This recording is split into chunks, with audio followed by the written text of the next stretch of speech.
లోబడి ఉండండి. తండ్రులారా మీ పిల్లలను మీరు ప్రేమించండి.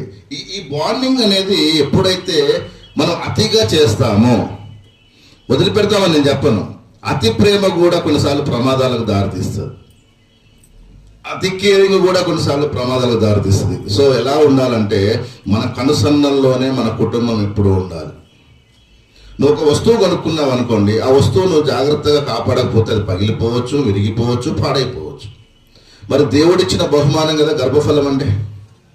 గర్భఫలం అంటే దేవుడిచ్చిన బహుమానం. ఆ బహుమానాన్ని ఇంకెంత జాగ్రత్త చూసుకోవాలో అది మన చేతుల్లో దేవుడు పెట్టాడు. అందుకే మీ పిల్లలను ప్రభు యొక్క బోధలో శిక్షలో పెంచాలి. పెంచినా సరే, మనం ఇంత జాగ్రత్త వహించినా సరే, లోకములో అపవాది యొక్క ఆశలు మన మీద ఎక్కువ ప్రభావం చూపిస్తాయి. ఖచ్చితంగా ఇది వాస్తవమే. ఏ పేరెంట్ అయినా ఇది తెలుసుకోవాలి. ఏ పిల్లలైనా యవనస్తులు ఒకరు ఇక్కడ ఉంటే వాళ్ళు కూడా జాగ్రత్త వహించాలి. ఈ లోకం మనల్ని ఆకర్షిస్తుంది. కొన్నిసార్లు తల్లిదండ్రులను ఎదిరించి, సమాజాన్ని ఎదిరించి, కుటుంబాన్ని ఎదిరించి, దేవుణ్ణి కూడా ఎదిరిస్తారు. తర్వాత నష్టపోతారు. క్రీస్తు కొరకు నువ్వు జీవిస్తున్నావా? సమాజంలో నీకు నువ్వే గొప్పవాడిగా జీవించడానికి ప్రయత్నం చేస్తున్నావు? ఒకసారి మనం గమనించుకోవాలి. మన పిల్లలు ఏ రూట్లో వెళ్తున్నారో మీకు తెలుసా? మీరు హైదరాబాద్ వెళ్ళడానికి మీ పిల్లల్ని బస్సు ఎక్కిస్తే విజయవాడ బస్సు ఎక్కిస్తారా, హైదరాబాద్ బస్సు ఎక్కిస్తారా? ఎందుకు విజయవాడ బస్సు ఎక్కిస్తే పోలేరా? చుట్టూ తిరిగిపోవచ్చు కదా. మళ్ళీ లేదు. ఎందుకు అనంటే వాళ్ళు ఎక్కడికి గమ్యం వెళ్ళాలో మీ చేతిలోనే ఉంది. మీ పిల్లలు ఎలా జీవించాలో ఖచ్చితంగా పేరెంట్స్ చేతిలో ఉంది.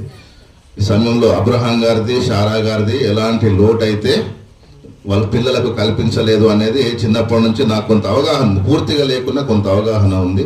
కానీ లోకంలో ఉన్నటువంటి ఆశల వల్ల లేదా లోకంలో ఉన్నటువంటి స్నేహాల వల్ల పొరపాటు జరిగింది. ఇక మీదట వారి కుటుంబానికి వారి కూతురు లేదనే లోటు ఉంది. కానీ దేవుడు ఆ కుటుంబాన్ని ఆదరిస్తాడనేటువంటి విశ్వాసము, నిరీక్షణ దేవుడు తప్పకుండా కల్పిస్తాడని, ఆ కుటుంబాన్ని ఓదారుస్తాడని మీరు కూడా ప్రార్థనలో జ్ఞాపకం ఉంచుకోవాలని ఈ కొద్ది సమయాన్ని ముగించుకుంటూ సూర్యాపేట టేకుమట్ల స్థానిక క్రీస్తు సంఘ బోధకుడిగా మీ అందరికీ తెలియజేస్తూ ముగిస్తున్నాను. మీ అందరికీ వందనాలు. Thank you brother. Thank you brother. Prashant గారు చాలా చక్కని మాటలు తెలియజేశారు.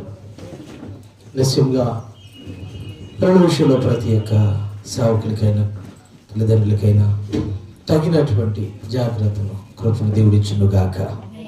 ఆమెన్. హల్లెలూయా, హల్లెలూయా. ఖమ్మం నుండి సంతోష్ గారు మన మధ్య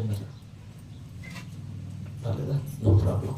ఈ సమయంలోని అభిషిక్తులు హైదరాబాద్ నుంచి మన మీదకి చేసినటువంటి దేవుని దాసులు యోహాను గారు మన మధ్య చాలా సంతోషం. వారు దేవుని యొక్క